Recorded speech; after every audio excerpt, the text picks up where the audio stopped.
These are the most notable tanks of war thunder introduced between 1916 and 1918. The First World War was the first time tanks had been used on the battlefield, specifically the British Mark I tank. In May 1917, the Mark IV tank, a more heavily up-armoured version of the Mark I, went into production and served as the most numerous tank of Great Britain until the end of the war. But in War Thunder, this tank is actually represented by the German Empire as a captured and modified version. Great Britain receives the Mark V tank instead, a newer variant introduced in July 1918, with improved mobility and a stronger engine.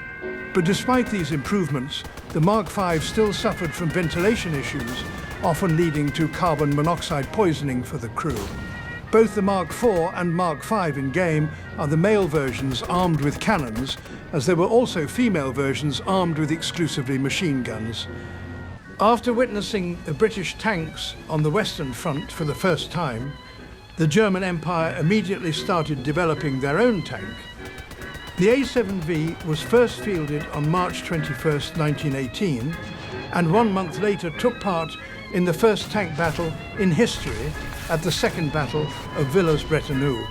Only 20 tanks were built, of which only one example, named Mephisto, survives to this day.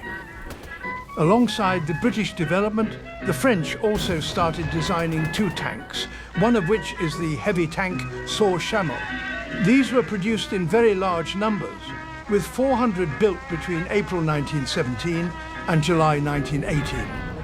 The Chamond suffered from various issues relating to an underpowered engine, a weak running gear system, and inadequate gun.